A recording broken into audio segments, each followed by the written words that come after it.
Hi guys, it's good to see you again. Welcome to Saturday.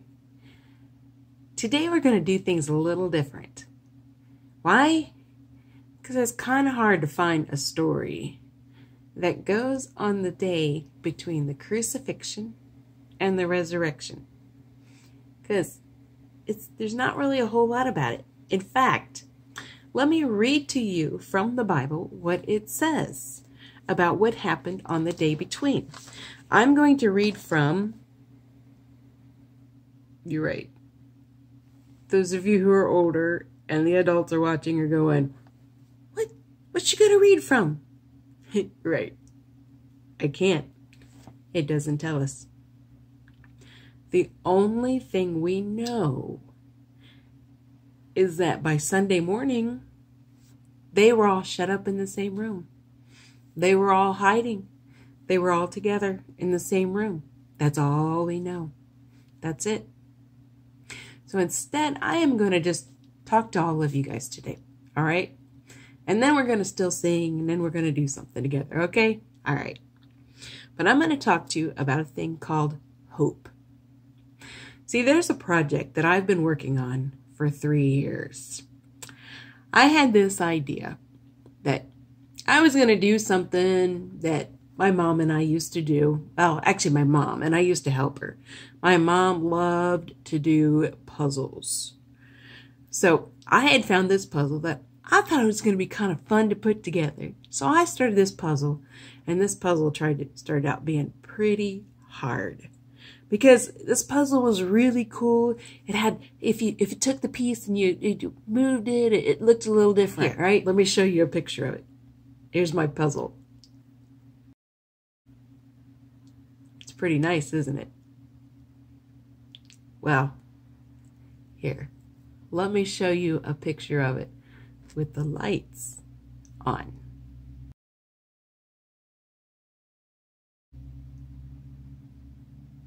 It's not quite as cool, is it? You know, by the time I finished it, it still isn't finished, is it? Because a few of the pieces, I can't find them.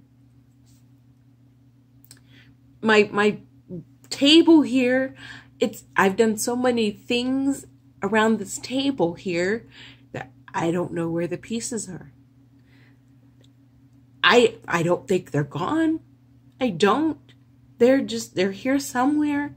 They've probably fallen into a box or a bag or something like that. To be honest, this area is kind of messy because I've done a lot of the ministry stuff around here. I've gotten ready for all kinds of events around this table. I've gotten all kinds. So probably someday I will find those pieces. I will find them. I have hope that I will find those pieces. On the other hand, a couple months ago, I was at work and I found something on the floor. I was just there and I thought, well, what is that? And I looked down and I picked up something. This here is a puzzle piece. I know, it sounds odd that you would find a puzzle piece on the floor and pick it up and keep it. But it got me to thinking, I have hope that my puzzle is going to be complete. Because my pieces aren't really lost. They're here somewhere. I know who holds my pieces. They're here. They're somewhere. I just don't necessarily understand where they are. But sometimes other people don't know who holds the pieces to their puzzle. Unfortunately, whoever has the puzzle for this piece doesn't have hope to ever get their puzzle together, do they? I have no way of knowing whose puzzle piece this is. You know, I mean, it was on the floor of a gas station. We have hundreds and hundreds of people who go through there. So I have no way. In fact, that was my first reaction was, oh my goodness, whose puzzle piece is this? I gotta find them. I gotta give them back their puzzle piece. They're never gonna get their puzzle piece back. That's the way life is.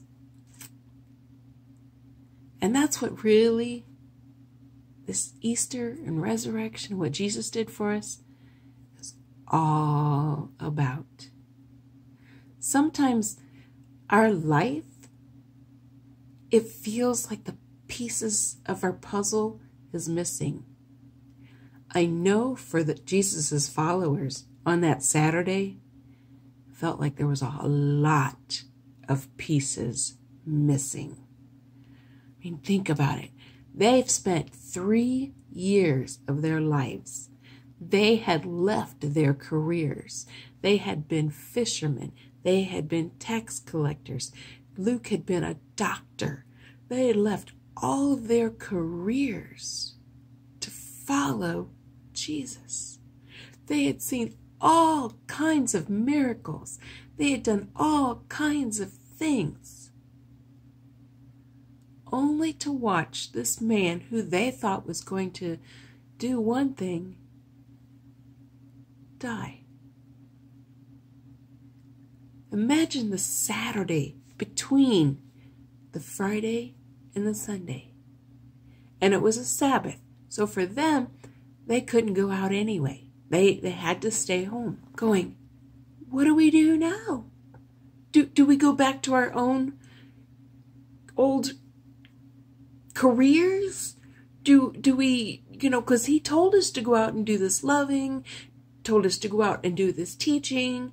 He kept telling us to do this, told us to do that, but tell him about what? They just killed him. What do we do? I'm sure they had a lot of questions, a lot of puzzle pieces missing right now. But they found out early the next morning that the puzzle pieces were there. They just didn't know where they were. But then it all came together, didn't it? Yeah, there was hope. When we know Jesus, we have hope. I have hope because my puzzle pieces, my puzzle's actually right underneath the box there. I told you I do everything at this table. Everything's here. That's why the pieces are missing out of my puzzle. Just like the pieces of my puzzle are missing, I know they're not gone. I know they're going to come together at some point. I'm not throwing away my puzzle till it's finished. I'm not going to give up on what's going on in my life because I know who holds the rest of the puzzle pieces of my life. When you know Jesus, you can know who holds the puzzle pieces for your life. When things don't make sense, why we're closed up at home, why things are not happening the way that they should, why bad things are happening. Why did this person get sick? Why did that happen? Why did so-and-so do such and such? I don't know. But God does. God knows why. You've got those puzzle pieces. Sometimes he holds on to the puzzle pieces. Sometimes he says, I'm waiting to give you this one for a reason. I do believe that. I believe that sometimes he has things that he holds on to just for a special reason. So when we know Jesus, we have hope Not just for now, but for the future too, don't we? He's got all the pieces, now and forevermore. So, no matter what's going on, whether during the COVID thing, or when we're back in school next year, no matter what's happening, He's got all the pieces, and we can always have hope in Him.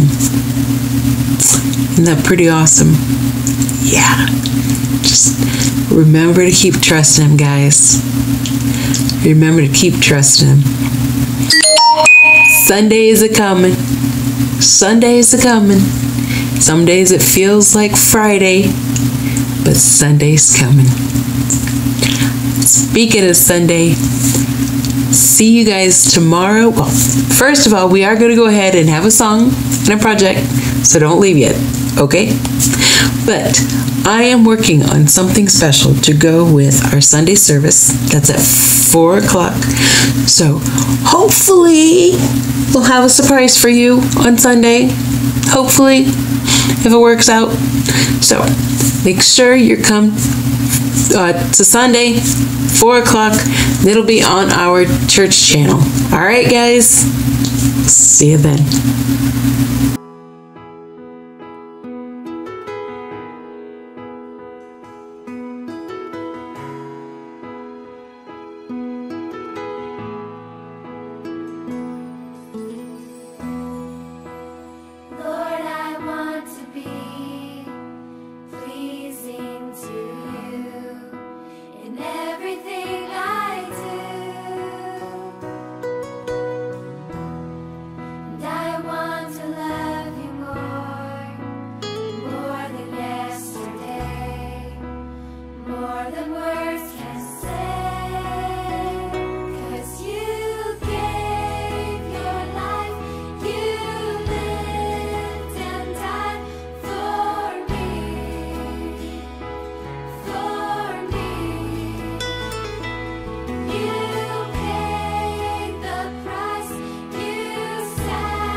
You guys ready for today's project? All right, for today's project, all you're going to need is a paper plate, some crayons or markers, a pair of scissors, some glue, and a paper sack or newspaper or some scratch paper that your parents have around the house, something like that. You ready to get started? Here we go. Your first step is to cut your paper plate in half. I didn't do a very good job cutting mine in half, so you might want to measure yours before you do yours. But you want to cut the paper plate in half. I had to put my paper plate halves together and then cut them even, because you do want them even. So when you get your paper plate cut in half, you want to take one half and you want to color the inside of it black. I didn't have any black crayons here, so I had to use some markers I had around here. On the other half, you want to cut an arch out of it, like an entrance to a tomb, because that's what we're making, is a tomb. On the other side of the one where you cut the arch out of, you want to color on the front of it gray or brown. Now, my gray marker went dead, and so is my brown marker. So you could see that I tried, but it didn't work. But because we also know that there is hope, if instead of you making it gray or brown, if you would like to put some flowers on the front of it, you can do that too. So I actually made two of them. One of them I did with the gray and brown. One of them I did with some flowers. When you get the front of your tomb decorated, you're going to put glue around the inside edge of one of the plates. Put the plates together. Make sure the bottom edges are even. If you need help trimming up the edges to make sure they're even, get some help. And then they should stand up. Then take that either paper bag or newspaper or scratch paper and crumple it up. Don't wad it up too tight because you don't want it too small. You might need a little bit of tape to hold its shape because that is the stone that's going to go into the entrance of your tomb. Now, come back tomorrow and we're going to add to this because Jesus is risen. He's not in the tomb anymore, is he? So come back tomorrow and we're going to add to our tomb to show that he is alive.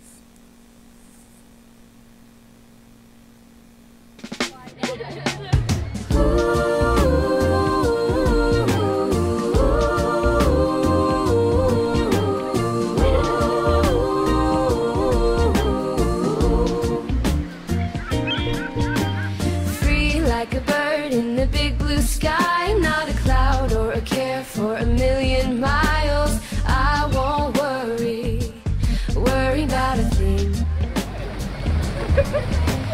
God loves me and he loved me first. He rescued me when I was in a lurch, and I won't worry about a thing.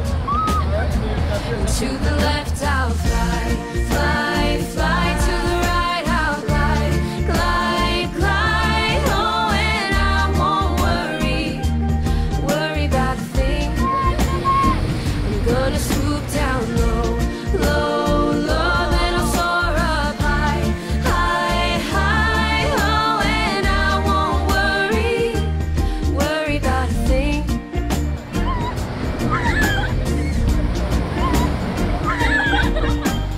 Free like a bird in the big blue sky, not a cloud or a care for a million miles.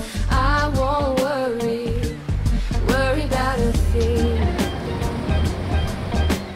God loves me and he loved me first. He rescued me when I was in a lurch, and I won't worry about a thing. To the left I'll fly, fly, fly. To the right I'll glide, glide, glide. Oh, and I won't worry about a thing. I'm gonna swoop down low, low, low. Then I'll soar up high, high, high. Oh, and I won't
children.